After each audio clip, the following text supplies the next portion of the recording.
autoconocimiento. Esta parte de autoconocimiento tan importante, aprender, yo diría que es muy importante en esta etapa, en esta parte de autoconocimiento, no solo el nombre de las emociones, que también, que es importantísimo tener un buen vocabulario emocional, sino tener muy claro que tenemos que entender que ocurre algo, lo que sea, este algo genera en mí una determinada emoción, que además te voy a dar el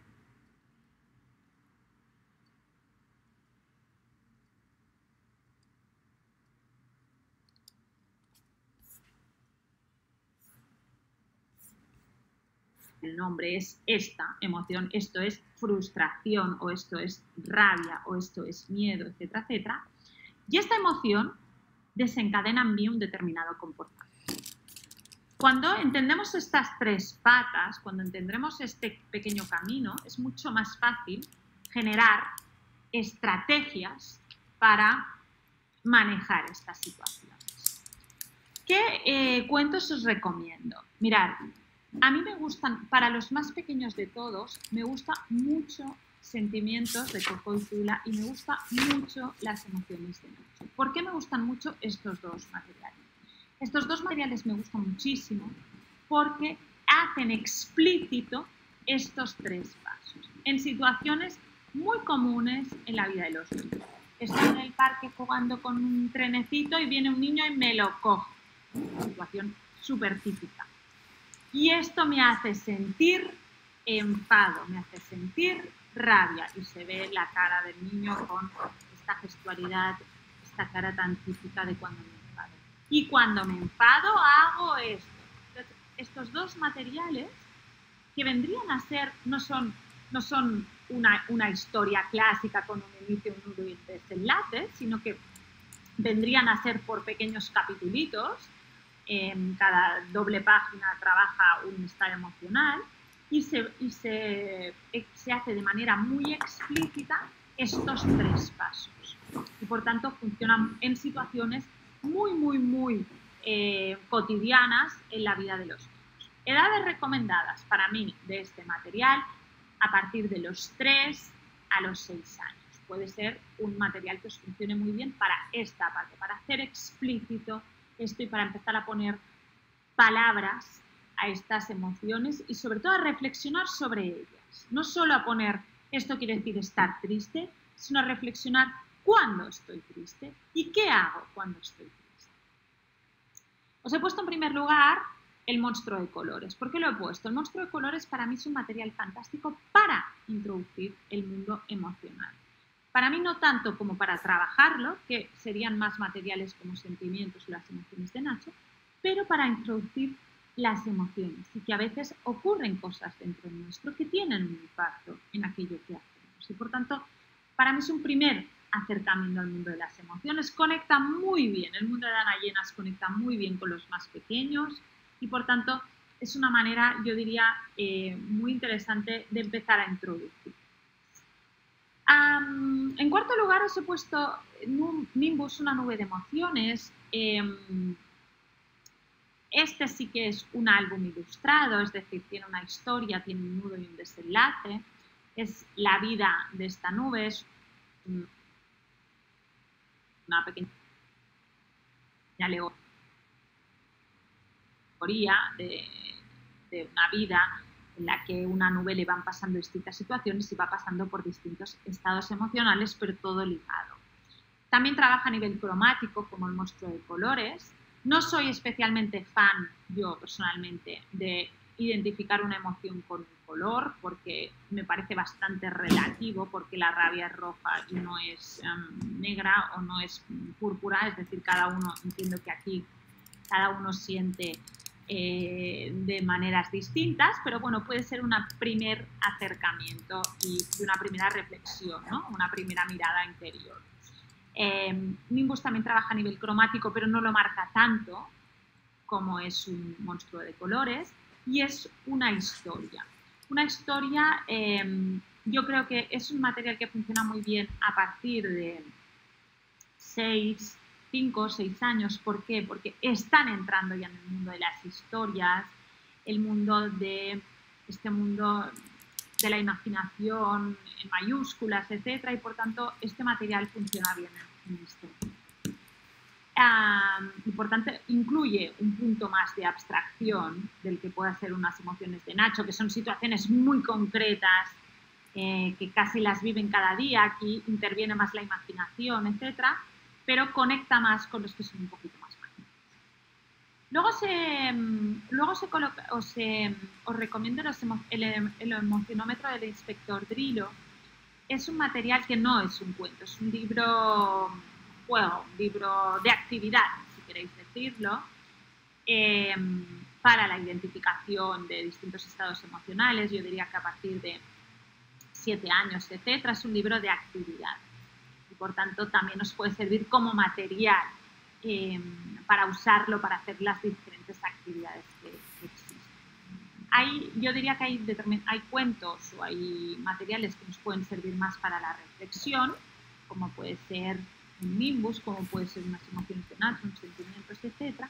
Materiales más que nos pueden servir de consulta, que sería un emocionómetro, y materiales que nos pueden servir para hacer. El emocionómetro del inspector Drillo es un material para hacer, es un libro de actividad. Y por último, os he puesto el emocionario porque me parece un libro de cabecera, pero el emocionario es un libro, yo siempre digo, un libro fantástico, pero con ojo. Es decir, para niños a partir, y digo a partir de los 9 años. Y es un diccionario emocional, es decir, hay 42 estados emocionales, cada uno de ellos está definido e ilustrado de una manera, yo diría, muy bonita, pero tanto la ilustración como el texto son complejos, son para más mayores. Entonces, el emocionómetro es un libro de consulta. Uno no coge un diccionario y se lo lee de la A a la Z todo seguido, sino que uno va a buscar algo para entender. El emocionario es exactamente esto. Yo voy a buscar algo para entender, me puede servir de excusa para trabajar un determinado estado emocional, etc. Es un buen material para trabajar el vocabulario emocional con los que ya son más mayores. ¿Qué es lo que ocurre? Muchas veces trabajamos autoconocimiento solo con los pequeños y nos quedamos en estados emocionales básicos, pero hay más palabras que nos pueden ayudar a expresar y por tanto cuando queremos trabajar autoconocimiento con los más mayores, emocionario puede ser un buen material porque hay una mayor riqueza de vocabulario y de matices de las palabras. ¿Qué actividades podemos hacer una vez hemos leído alguno de estos cuentos? Y aparte de la reflexión que hagamos a través del cuento, y aparte, yo siempre digo una cosa, nosotros trabajamos mucho el cuento como material educativo, como material, como excusa educativa para aprender, pero por leer un cuento en el que se hablen de determinadas emociones, no estamos, digamos, simplemente es un material. De luego, lo que hagamos pos o con este material es donde se va a producir este aprendizaje. Entonces, una de las cosas que sirve para todos, pero sí que me gustaría recalcar, es que cuando leáis un cuento, lo que vosotros estáis buscando es este trabajo emocional, tener claro que necesitamos varias lecturas. ¿Por qué? Primera lectura. Mi consejo es leer el cuento o el pasaje del cuento que vosotros queráis, del tirón, prácticamente sin hacer preguntas, etc. Luego podéis jugar algún juego o hacer una reflexión final o lo que vosotros queráis. Pero pensar que el foco de atención de los niños van a estar a entender aquello que les vamos a contar. Una segunda vez volveríamos a leer el mismo material. Y aquí sí que os recomiendo que empecéis a hacer preguntas, etc. Empezáis a usar este cuento como excusa comunicativa. ¿Qué tipo de preguntas os recomiendo que hagáis en esta segunda vez? Preguntas muy concretas, preguntas que estén basadas en el cuento, en la historia, en la ilustración, etcétera, etcétera.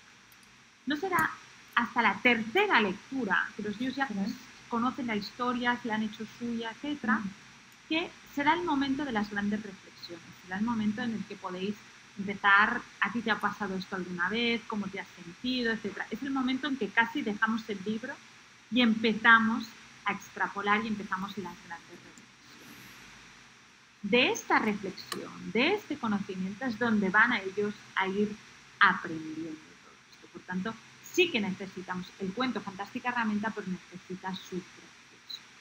Si además de esta lectura de cuentos acompañamos con una serie de actividades que nos ayuden a poner en práctica todo esto que hemos ido reflexionando, estaremos apoyando y estaremos de alguna manera trabajando de manera conjunta, porque no solo lo oigo y lo interiorizo, sino que además lo practico. Dicho todo esto, que era un pequeño paréntesis, estamos en actividades de autoconocimiento. En actividades de autoconocimiento es muy importante el aprender a entender que las emociones se expresan también con nuestra gestualidad, que salen hacia afuera, en forma de actos, en forma de gestos, etc. Y por tanto, para explicar esto, una de las actividades que os proponemos es cámara y acción. La idea es, les podemos traer una cámara de juguete o la pueden incluso fabricar ellos.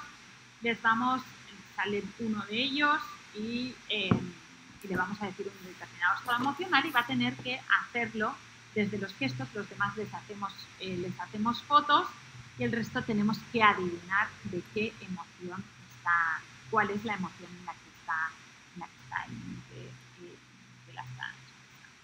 en la misma línea de la gestualidad está el bingo de las emociones.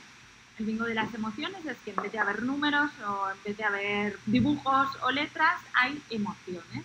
Entonces vamos a ir sacando y diciendo determinadas emociones y ellos van a tener que buscar en su tablero si está esta emoción y taparla con una piedrecita o con lo que ellos quieran. Otra actividad, esta ya no es solo para la identificación y no es solo para entender que las emociones se expresan hacia afuera, también a nivel de nuestro gesto, sino para empezar a aprender a expresarlas. Y por tanto, esta es una actividad, la hemos hecho con el monstruo de colores, la podéis hacer con el cuento que queráis, sin el cuento, con dibujos, solo con palabras, como queráis, pero me parece una actividad fantástica para empezar a expresar. ¿Qué es lo que nos ocurre? Muchas veces no expresan aquello que hay dentro. No expresan aquello que hay dentro y deberíamos hacernos la pregunta, ¿por qué no expresan? Mi experiencia me dice que cuando no expresan aquello que hay dentro es, en primer lugar, porque no tienen palabras para expresarlo, porque desconocen aquello que hay dentro, no hay una mirada interior, no hay un trabajo a nivel de vocabulario para ser capaces de decirnos que yo estoy así, me siento así. Esto puede ser. También puede ser que lo que haya es que no hay una buena conexión, es decir, no me siento conectado para expresar aquello que siento, no me siento seguro para expresar aquello que siento. Por tanto, yo siempre digo que para que todo esto funcione necesitamos una primera fase, que es la conexión. No aprendo si no estoy conectado. Y una buena manera, en este caso, en el caso que no haya una buena conexión, que no se sientan seguros o tranquilos para expresar aquello que hay, es a través de un emocionómetro. El emocionómetro simplemente es una tira en la que tenemos distintos estados emocionales y la colocamos en algún lugar y al final del día vamos a hacer una pequeña reflexión de cómo me he sentido. ¿Cuál ha sido la emoción que ha gobernado, que ha llevado mi vida, que ha habitado en mí durante este día? ¿Cuál es la idea? La idea es que no hace falta ni que lo diga. Simplemente podemos tener unas pequeñas pinzas, cada uno la suya, y vamos a colocarla allí donde yo estoy. Una vez la he colocado y la idea es que los adultos también van a participar de esta dinámica. No os estoy fiscalizando, sino que estamos reflexionando conjuntamente y yo también me voy a analizar y voy a pensar cómo me he sentido hoy. Voy a colocar la pinza y simplemente voy a preguntar, ¿alguien quiere compartir porque se ha sentido alegre? ¿O quieres compartir porque se ha sentido alegre? ¿O alguien quiere compartir, etcétera? Siempre quiere compartir.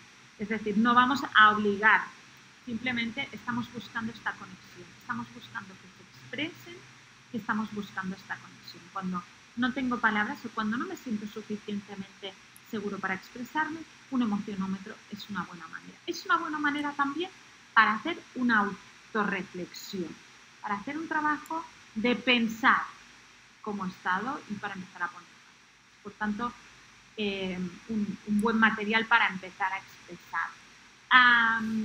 Yo diría que clave para que este material funcione esta parte de que el adulto también está participando. Es decir, no te estoy fiscalizando, sino que juntos estamos buscando y juntos estamos participando de esta actividad.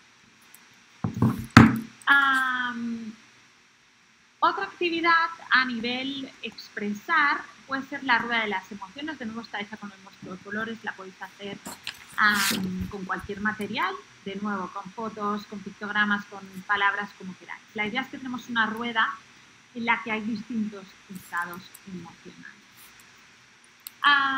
Podemos jugar de dos maneras. Hacer girar la rueda y, dependiendo de dónde caiga, el jugador que ha tirado va a hacer mímica para expresar y los demás van a tener que adivinar el estado emocional en el que ha caído. O el jugador que ha tirado va a tener que explicar una determinada situación. Los demás van a tener que adivinar cuál es el estado emocional que genera.